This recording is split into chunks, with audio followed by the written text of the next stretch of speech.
Welcome in, everyone. RFK Refugees podcast. Ted here, John here, as John apparently is trying to. I didn't do anything. It's just the way it is. I don't know what's going on. We don't know what's going on. We never know what's going on here. Our whole thing is stuck. Don't worry about it. Lovely. Don't worry about it. John, there we go. We're back. All right, John, how you doing, my friend? How was your weekend? Hope it was good. I'm good. I was in West Palm Beach watching baseball all weekend in the sun, and it was funny because I was like, I'm getting to escape the cold winter of Virginia, and it was like 80 today. I was like, well, I picked the wrong week, clearly.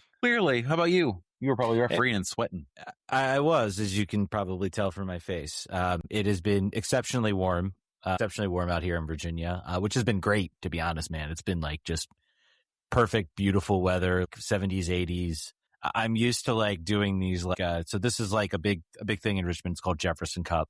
It's a massive youth tournament. There's like 4 weekends. There's like literally it's such a big tournament that they split up like boys and girls weekends, and they split up the age groups as well in between like those 4 weekends. So it's a massive tournament. There are teams from all over, man. I got there was like a Chicago Fire, youth team out there. There was teams from Denver, teams from Dallas. So was Travis Clark out there with binoculars? Probably not, because this was like this is young boys weekend. Next week will be the younger girls age group. So like this is like highest age groups like U13, U14. He will definitely be here. And in fact, he has asked me, in the past to ask if I have time to cover some of the games. But yeah, the older age groups will be the showcase. That's where you'll see a lot more of the talent around the area. So yeah, but no, that was, it's been great. It's been wonderful weather. I hope it sticks around. It won't. Sans the impact that it'll have. I bought gloves. I bought new gloves. I was like, I'm ready for winter. I'm ready for to referee in the winter. So my hands don't freeze. And then literally it's been beautiful weather. It's going to be cold next week. Don't worry. We're still not out of that. We're in the Virginia fake spring moment. Yeah. So don't worry about it. It's gonna hit us. It's gonna hit us hard. But speaking of things that hit hard, I guess DC United game in Baltimore was 70,000 fans. As John made kind of a weird little noise. Hopefully, I didn't blow up his speakers. 70,000 people, 72,000 people. Maybe there was maybe some fudging of the numbers when it comes to how many tickets were actually sold. Packed into M&T Bank Stadium in Baltimore, Maryland, to watch DC United fall 2-1 to Inter Miami. The spectacle's over. I think hopefully maybe there's a bit of return to normalcy.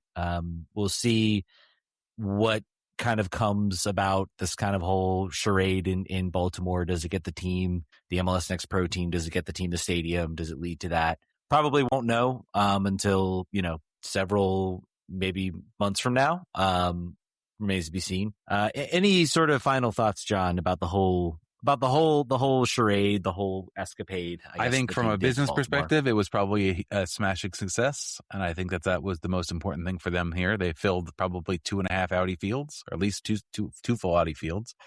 Did they help grow their brand any with new fans? I don't think so. I think, as Matty Peltola said, they were there to see Messi, not Matty Peltola. So I think that the struggle is converting those people who were there with Messi jerseys in Baltimore to driving down to DC to see DC United versus Chicago Fire or New England Revolution on a Wednesday night. It's a hard sell. I think maybe if they had beaten, if DC United had beat Miami like 7-1 and Messi was like crying and trying to give his jersey away, trying to like get Luis Montañez's jersey, like trying to like beg him for it, then maybe that would have done it. But hey, like I said, this was a business decision. It was said all week, sort of in the press conference ahead of time. It was the first time I saw Renée Wilder sort of break ranks with sort of like not necessarily with ownership, but basically like, everybody knows what this is. It's not a mystery what this is. This is about money. If I had my choice, it wouldn't be here. We'd be in Audi Field, but it's not my choice, and that's that. So.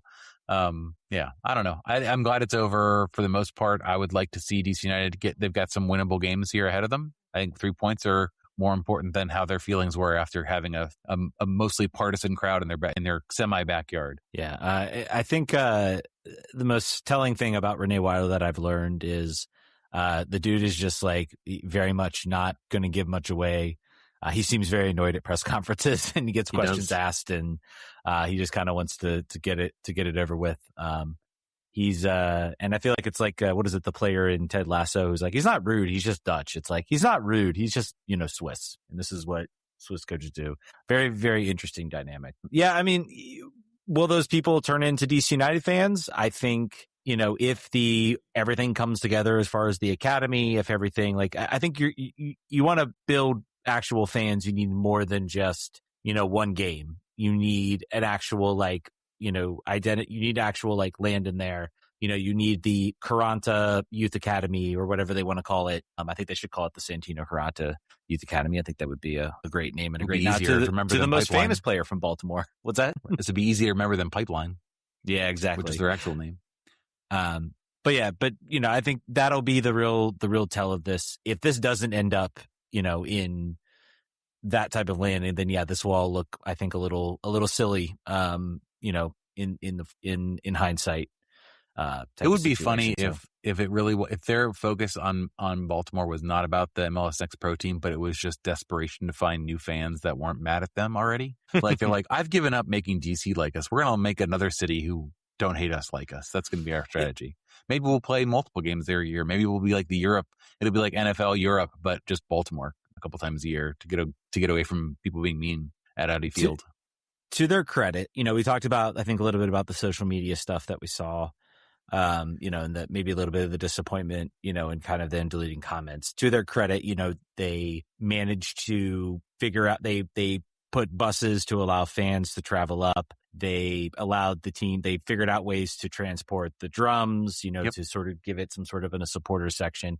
It would have been very easy for them to just be like, no, we're just, figure it out. We'll do a bus. We'll do a couple buses, but that'll be it. But apparently they did a really good job of the pre-match stuff too, like the fan zone stuff area ahead of time. People had a lot of good things to say. They also said, why can't you do this at Audi Field? But they try. I still think the vibes are better at Spirit games before games and after games. But it appears that they really did put an effort into trying to make it a good fan experience for the people who are likely to see this one game and then never again. Yeah.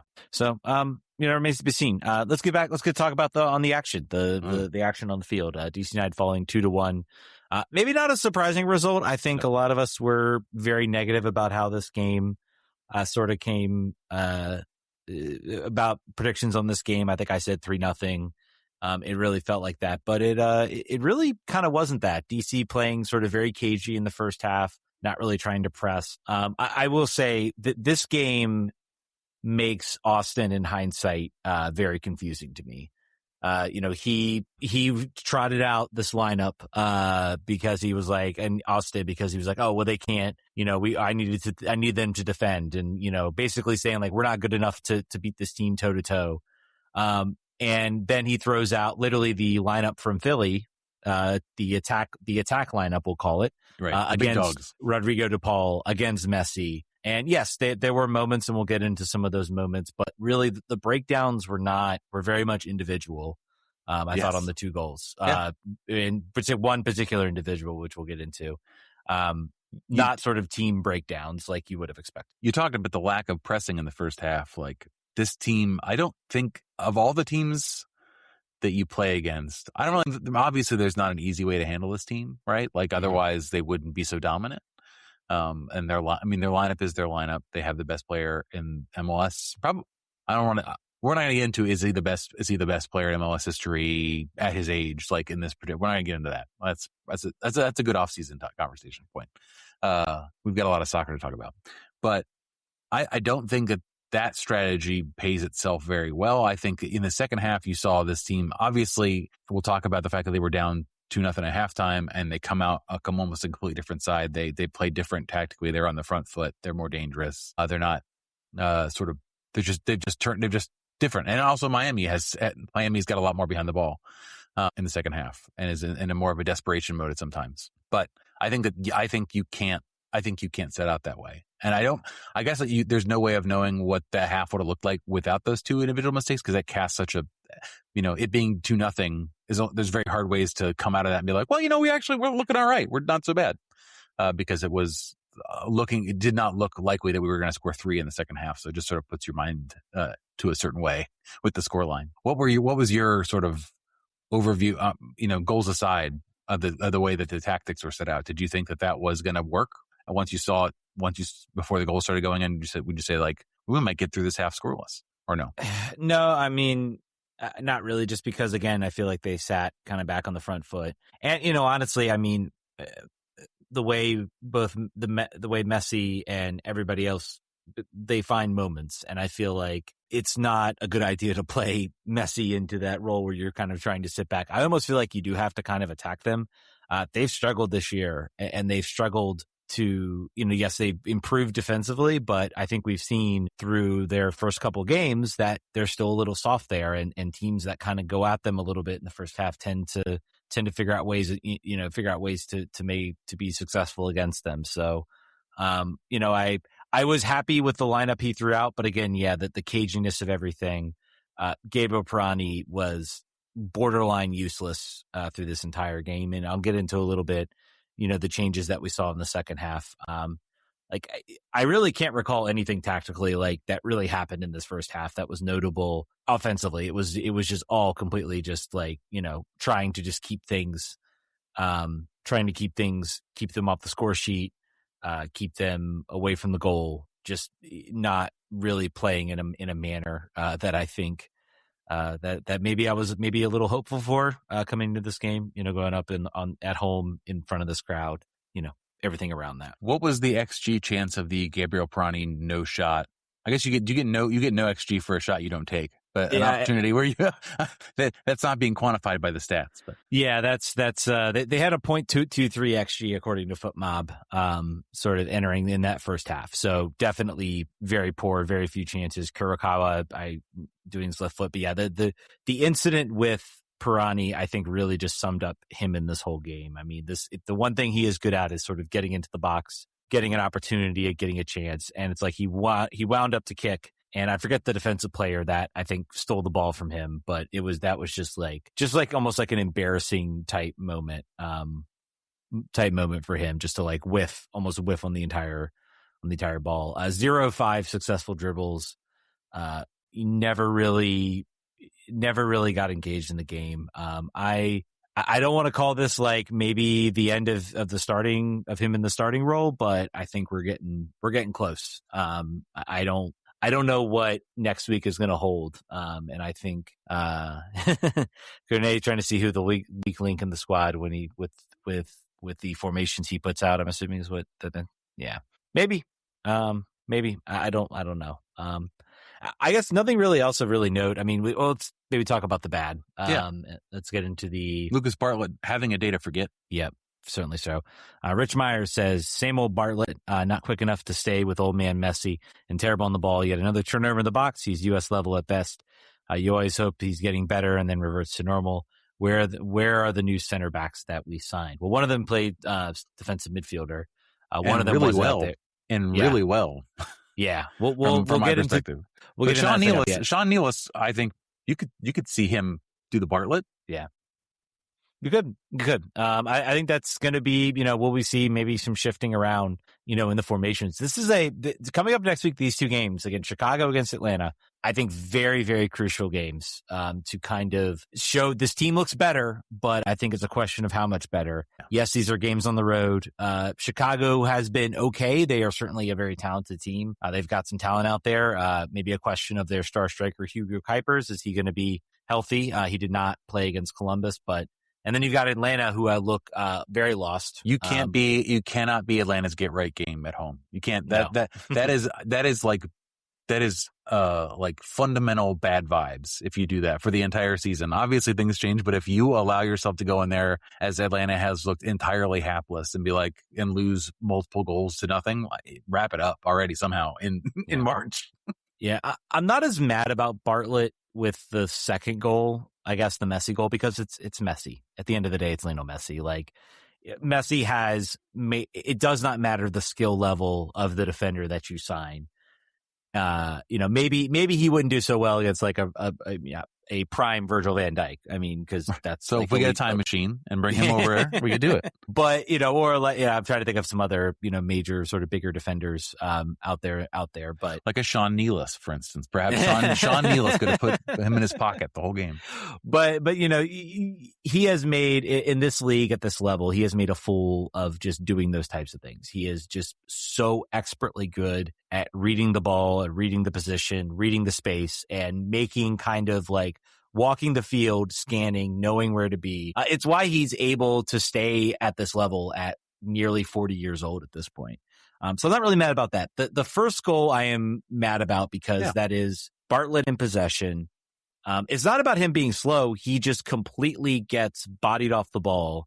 And really leaves his team kind of high and dry at that moment. If he turns around, kicks it out, that goal probably doesn't happen. No, maybe Messi picks up that goal, and then we come fight back and we get a draw out of this game.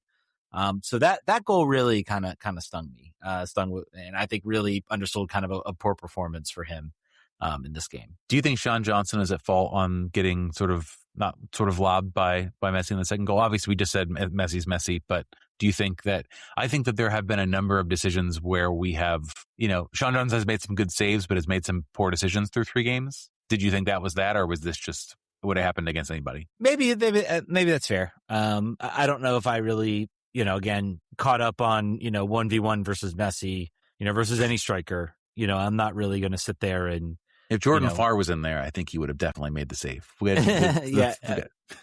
But I'm not gonna be too harsh on Sean Johnson there.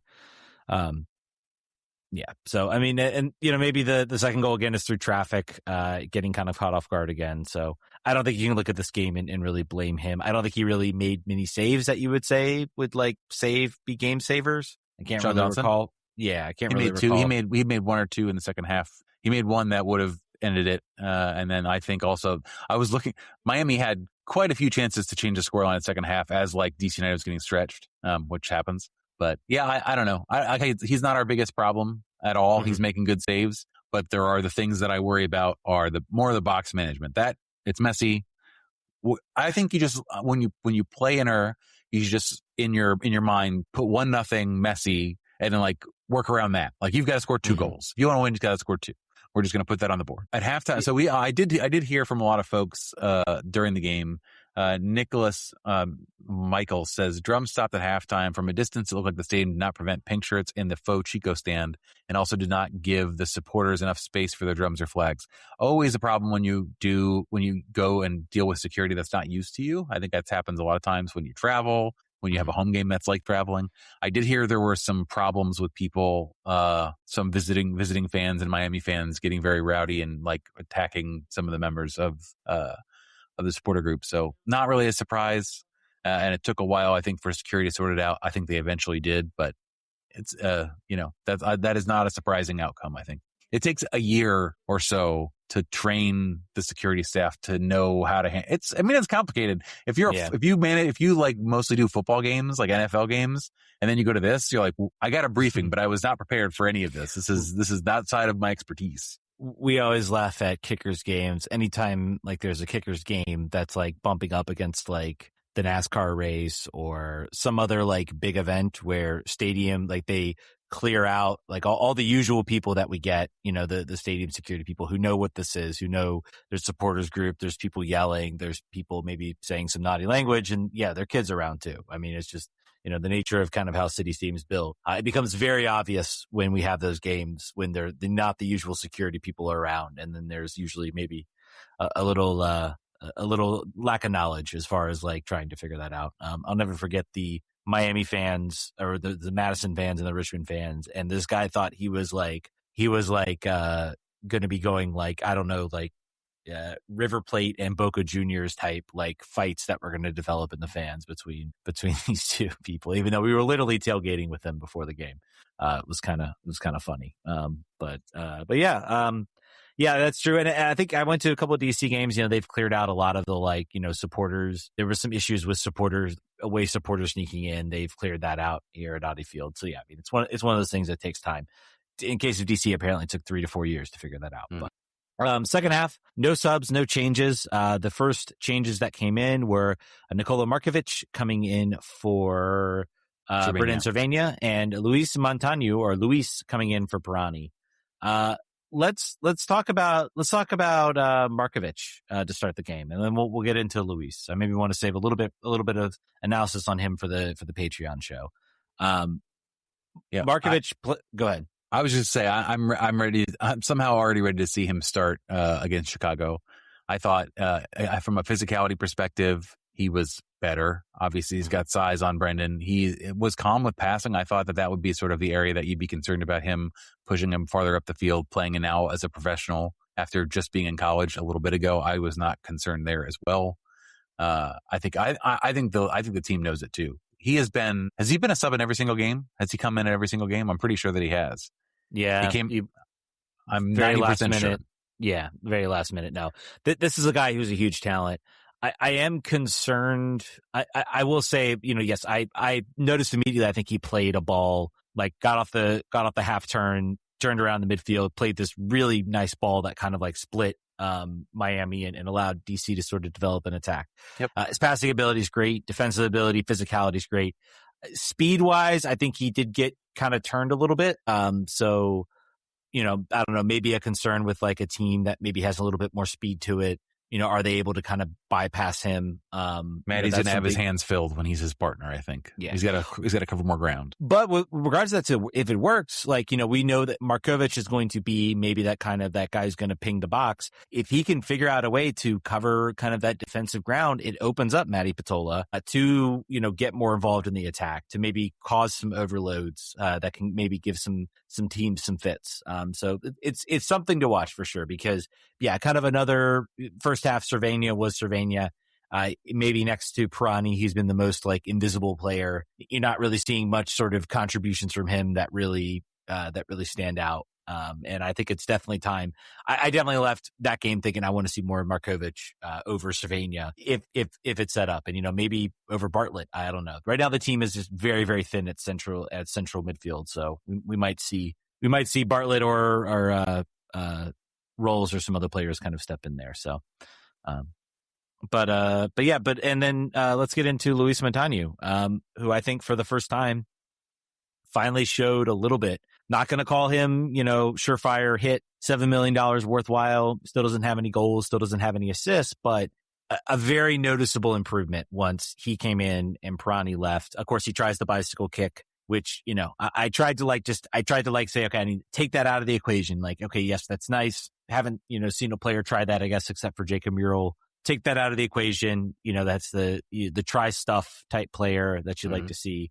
But otherwise, he dropped back a lot more, covered space, tried to maybe do some link up play. And certainly I could start to see, hey, this guy can read space and he can read everything. What were your thoughts on him, I guess, in this game? Much better than the first two appearances, I think, for sure. I think he's much closer to starting.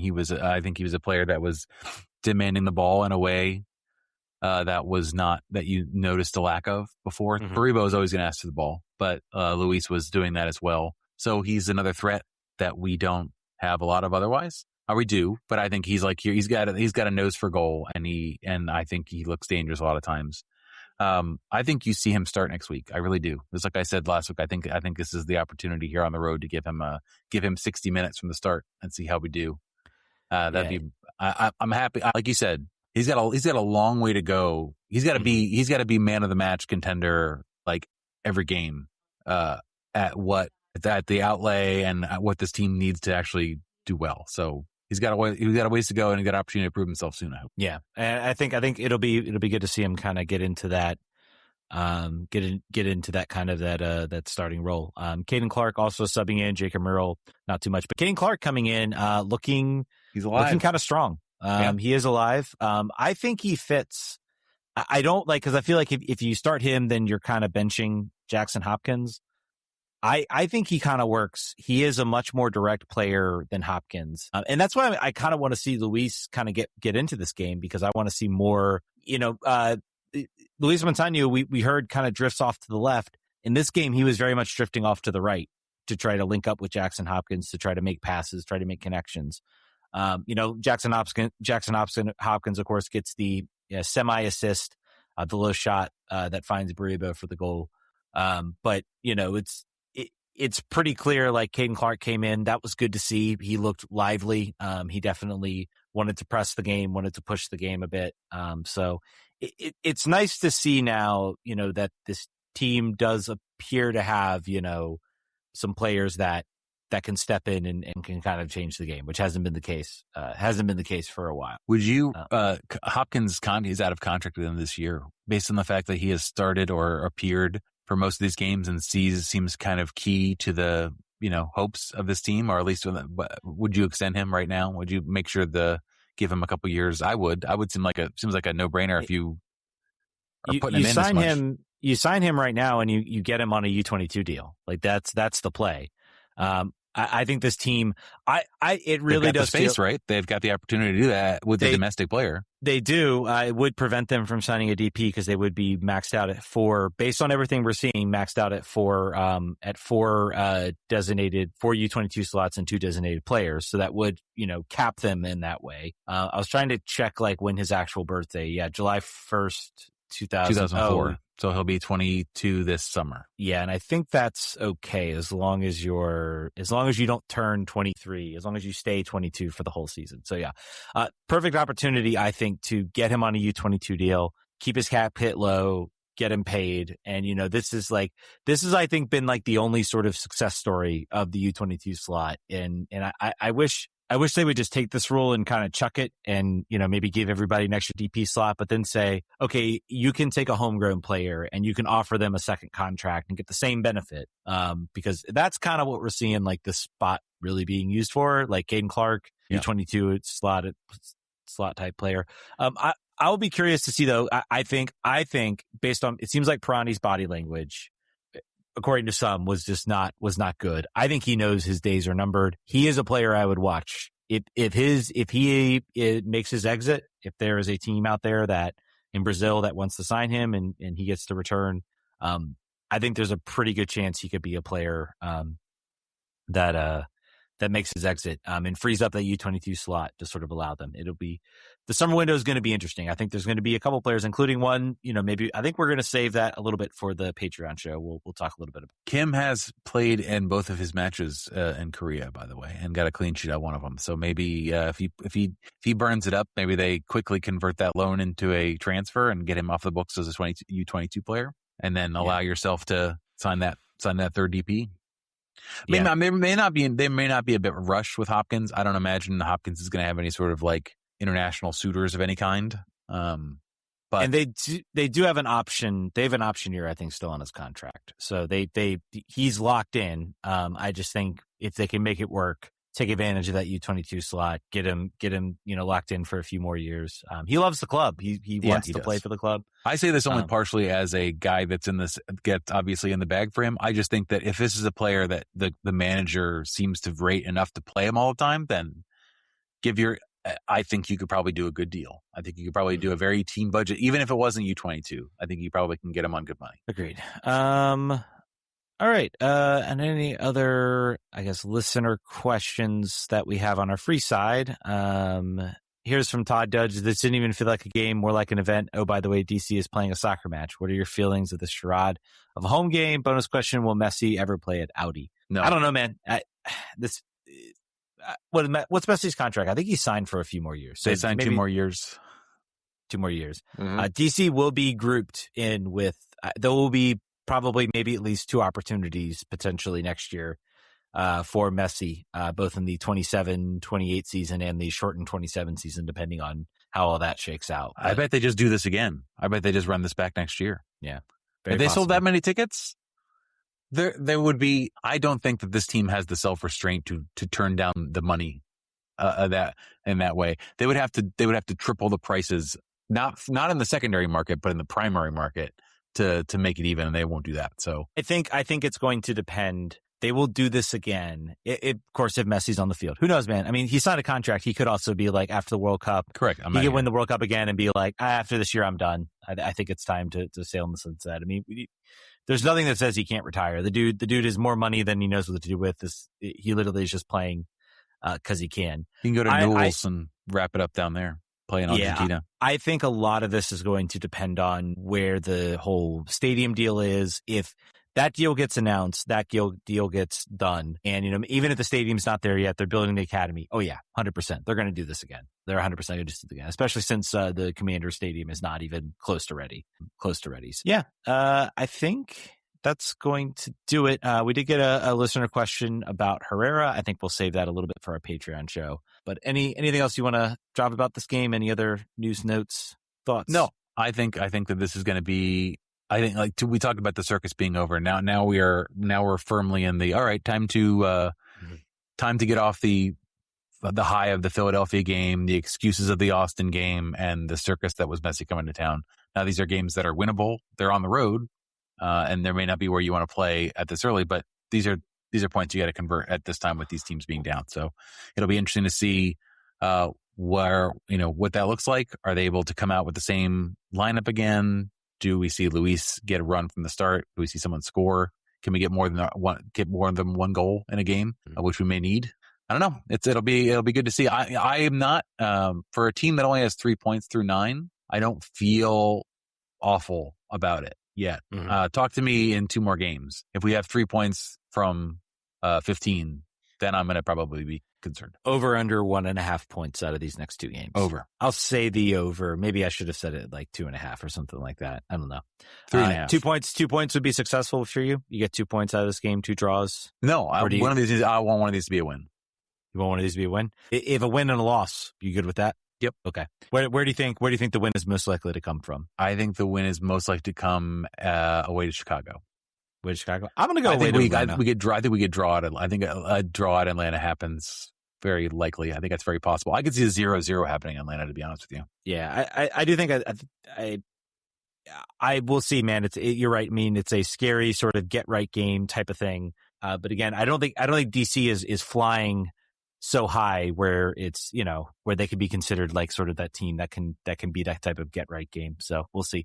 Atlanta looked really bad. I will say, like, they look terrible. I think Chicago looks like a better team. If we get a point out of Chicago, I will be happy. Do you think we see the Austin lineup in Atlanta? We see the defensive Jared Stroud. I hope not. I hope because that's indoors. I have to think, like, just looking at the way he lined up this Miami game, there was just a heat concern about the idea of trying to press. And maybe he was just like, I need to just like give this team like half a time to go at it because of the heat. I don't know. That's the only thing I can sympathize with it. Maybe we'll see, man. I mean, maybe this does become his away lineup. Or maybe he looks at this and says, hey, we defended pretty well against our Miami. Attacking lineup is also our defending lineup. We can just do this. We can do this no matter what. Yeah. So I do think that's important. I think we need to see a set lineup out there. And I think if you're throwing Luis, if you're going to play that defensive lineup, then you absolutely should not put Luis Munteanu out there. You should put Luis Munteanu out there when you have an attacking lineup to support him. Yep. 100%. All right. That's going to do it for the free version of the show. If you're listening on Patreon, just stick around. We'll be right back. We'll see a little break and then we'll be back. If you listen to the free version, you can join our Patreon version, patreon.com/RFQRefugees. We have a lot more questions, a lot more comments. We answer all of them. The show is going to be like double the length if you subscribe based on the amount of questions we get. So if you like hearing your questions answered and us try to come up with answers, then this is the $5 you want to spend. Exactly. All right, guys. We'll catch you next week if you're listening on the free version. Stick around the Patreon version. Vamos.